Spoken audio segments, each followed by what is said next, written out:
Mac Studios attended the Marriage Catechumenate Summit that happened in June 2023. Yeah, it was hot. And we learned a lot. Most importantly, that this was the first time ever, that all of these marriage preparation experts came together in the same room to talk about just that, how we can do marriage preparation better in the Catholic Church.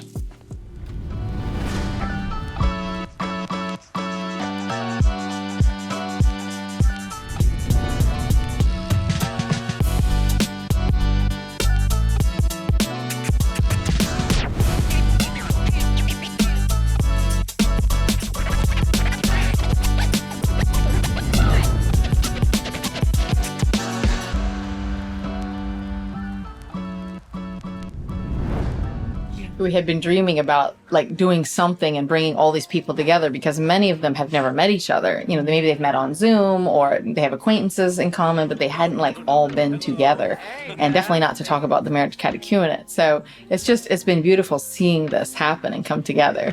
So what are we talking about at this summit? Well, a document. Now don't poo-poo that idea. A lot of good things in the Catholic Church begin with a document. This one specifically is Catechumenal Pathways for Married Life, put out by the Vatican. That's what's bringing this group of marriage experts together for the first time. That was our intention from the very beginning, because we knew that this document would require unraveling, unpacking, and really a lot of collaborative work on how to make it come into a reality for our church in the United States. And who is making this a reality? I'm Mary Rose Verrett. I'm Ryan Verrett. Well, we're the co-founders of Witness to Love, and it's a marriage movement. This whole thing started, the summit itself, from a conversation in an elevator, right? So we were in San Antonio the end of August last year, and I ran into Mr. Larry. Mr. Larry said, "Oh, Massey," and he's with the Scanlon Foundation. He said, You guys just got back from Rome. You were talking about the marriage catechumenate." And we're like, "Yes." He says, "What are you going to do with that?" And I said, "I don't know. How about we host something big here in Texas?" And he says, "Whatever you want. Let's do it." Well, let's talk about it. What's a marriage catechumenate? What's a marriage catechumenate? Yeah, that's it. That's a great question. The marriage catechumenate, I think, is rediscovering an ancient, eternal, everlasting way that Christ, God our Father, wants to really encounter engaged couples today. Wow, that's quite a vision. But what does this all really matter? Why does this summit about marriage and all this small group conversation really matter? So that brings us to the problem. What do you make of this summit? Well, I think this is a very important summit that's long been overdue, precisely because what the church has been offering right now for marriage preparation, while valuable for some people, is really not accomplishing, I think, what we've really hoped to see coming out of marriage preparation. We just saw that after the wedding day, couples weren't going to church, weren't staying engaged, weren't staying married, didn't understand the sacrament they received, weren't going to confession, weren't going to communion, and they were really trying to live the vocation of marriage on a starvation diet. They weren't nourishing the sacrament. They didn't even know the gift that they had. There is probably not a problem facing the church or the world that is not directly either caused or inflamed by the marriage crisis. From your experience, whether that's through meeting couples, meeting people, or through the research for writing the book, what are some of the challenges that face marriage today? Historically, our culture was heavily reinforcing the marital bond, the marital embrace, and over the last 60 years, that's eviscerated. And whether that is the idea of decoupling sex from marriage, decoupling sex from parenting, decoupling sex from partnering, the idea that marriage is perhaps it's a nice thing, but it's something that I can avail myself of later in life. If you haven't been formed in the faith, you can't be expected to live out a sacramental marriage. And you can't just have a 1 or 2 day sort of quick IV pump of the sacrament right before the wedding day and hope that's going to all work out. It just doesn't. In addition to the present roles, and I having been a pastor, I'm also a long time a canon lawyer, so I dealt mostly with marriages at the opposite end of the scale when they were ending. But I think so much in my ministry has been a process of learning from that, learning what we as a community could have done better to support a couple when they were discovering, the differences and the complementarity that's supposed to be in marriage. The bigger question that we've got to step back, really, is what is the vocation of marriage for? And an actual bigger thing that we have to do is reframe the conversation. A lot of the conversation about marriage has been framed in terms of what are the problems. Well, that's not exactly what marriage is for. To discuss marriage in terms of problems doesn't actually capture what the vocation of marriage is or what it's really about.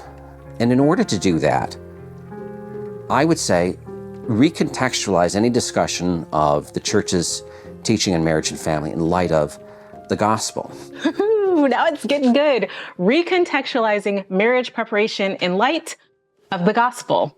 That makes things really interesting for what it means practically preparing people for marriage in the Catholic Church. And who is responsible for this formative process? Imagine that. It's us, like you and me, normal people, the laity. Ever since Vatican II, there has been a greater desire to place the laity in their proper role as co-responsible for the life of the church together with the clergy, right?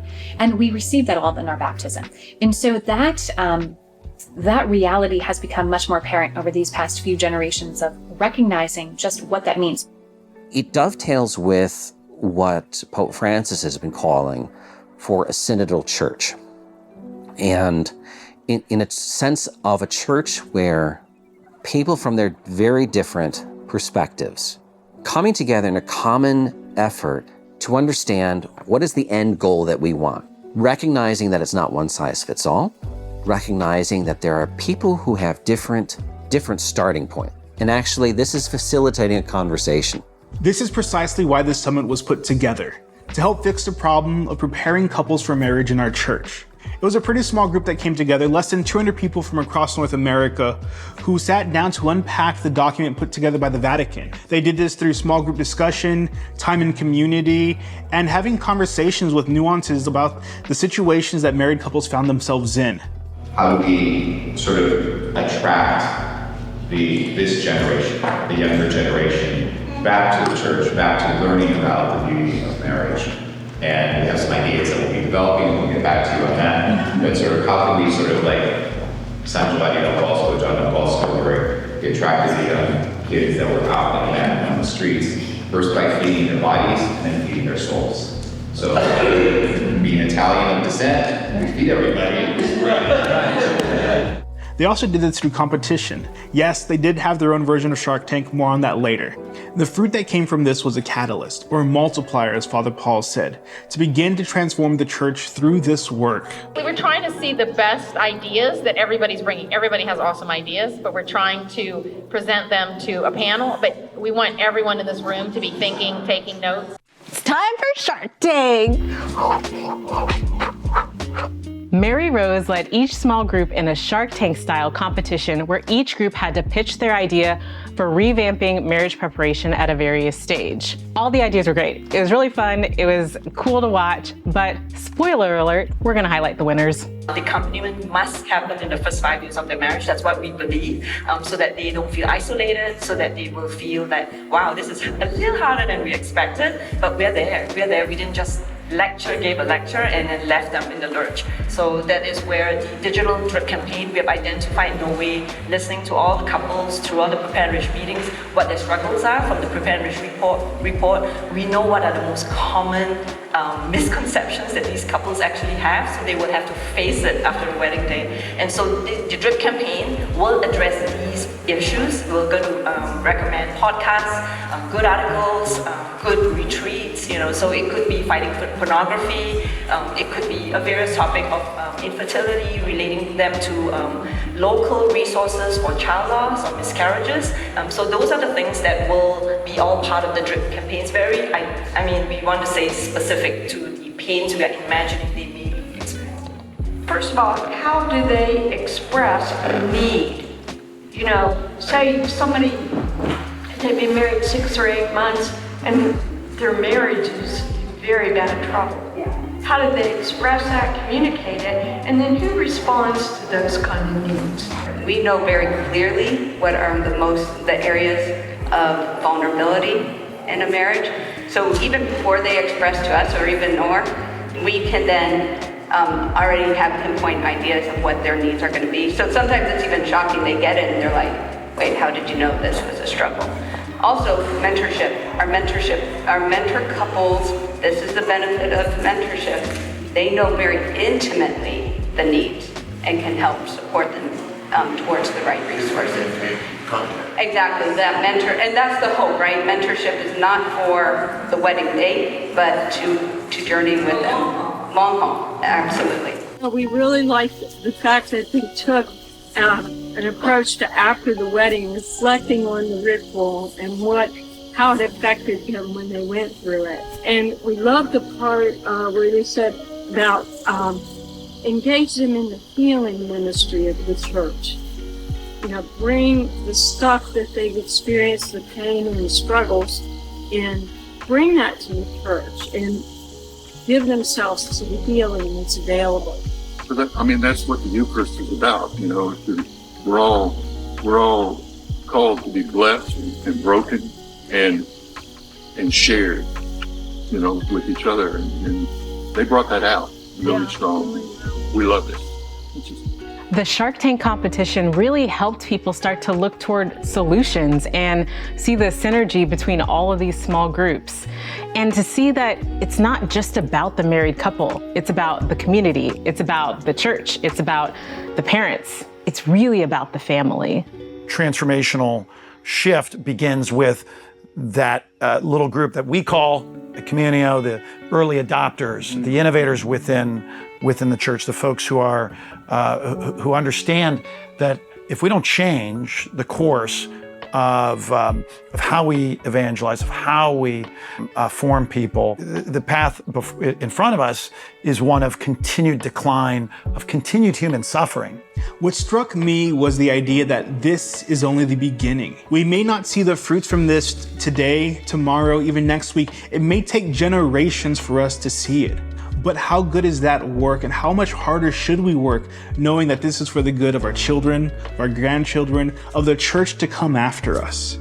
It's in the family that we learn our first relationships, right? We experience love for the first time from our mother, from our father, from our grandmother, grandfather, whoever it might be. But it's in the family that we experience those relationships first. Conversations with everyone featured in this video and more, all on our YouTube. So each of those interviews from the Marriage Catechumenate Summit does a deep dive into a particular thing relative to that person in their area. Go and check those out on the Mac Studios YouTube channel. You will not be sorry. People always ask, as a religious, what's your vocation story? And I always start with my parents, because I say, I saw in them a desire, like a fullness of marriage. They had a deep love for each other, strong faith, a lot of joy, and fulfillment. And so that's what I was seeking as I discerned my vocation. And so they gave me the standard of a fullness of vocation. For example, the anniversary Mass, we just realized now coming here that nobody else, people celebrate 25 years and above. And for us, it's like, no, 5 years is a great milestone. In fact, sometimes we have those in their first year anniversary do the gifts, for us during the anniversary Mass, because they need to see these couples around them and to be inspired, because if all of them were celebrating 25, 30, these are the ones who made it, which is great. But what happened to those, up to 25? Why not invest the time, effort, and make it something like, as an architect, we do continuing education every single year. In marriage, 0, unless you are part of, a Witness to Love program or a Be Light or something, or Encuentro, something that allows you to, grow in your marriage and your faith. First of all, the Hispanic church in the United States, it's a large percentage, and it's a young church, a lot of young adults. We bring to the United States a gift in family life but we have something about family that it's a gift to our culture here in the United States. And I believe that there's a lot of ministries that are very vibrant. We just need to reach out to those people and invite them to go out and do it within the families. So Darnell and I tried to sum up a few of the takeaways from this Marriage Catechumenate Summit. Here's Darnell's takeaways. The conversation that stuck with me the most was the one that I had with Jake when we were talking about the Hispanic families and marriage.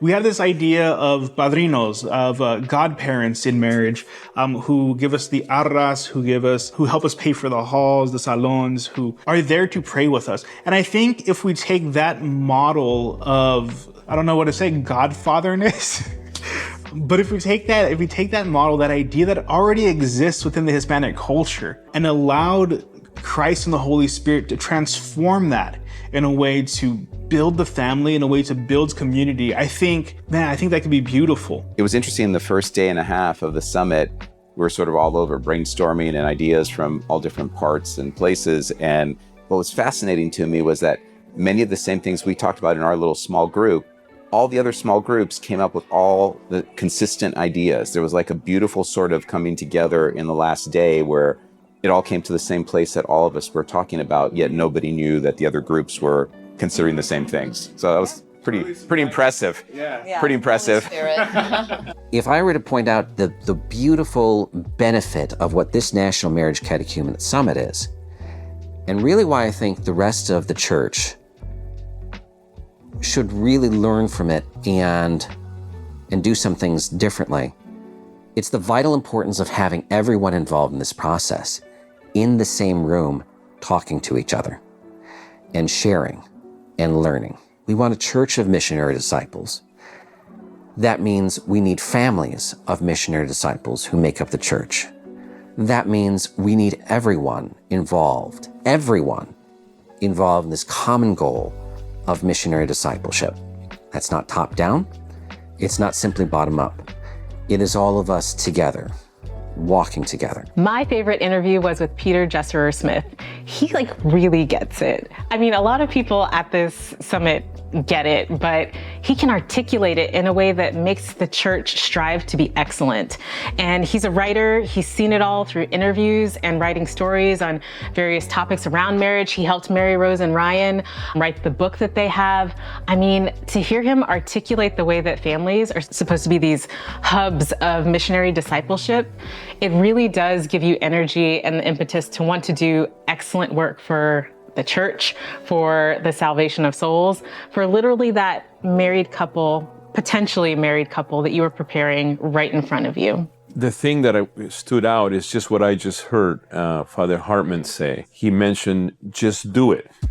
Just go out and reach out to another couple. And so I think what I'm getting here is we don't have to wait for the bishops to say something. We have to just do it and accompany people, right? And proclaim the truth about the love that Jesus brings to everybody and the love that is in the family. My takeaway from the summit is let's prepare people for a marriage and not just a wedding day. The wedding is exceedingly important. The wedding day is the start, but it is just that. It is the start to this incredible journey. I mean, marriage is a whole new world. That's why it's a sacrament. And to prepare couples for the wedding day, to shepherd them until they get to the day and then send them out is a complete disservice. That seemed to be the echoing cry from these marriage experts over and over at this summit. Coming out from the World Meeting of Families, we really felt that to focus on accompaniment. We have such a short time with a couple preparing for marriage is not enough. And for me, I would love to really focus on beyond the wedding day to make sure that they feel confident, to make sure that they can come back to us, because I think the first couple of years could be it's fun, could be challenging, it could be, wow, this is the real thing, right?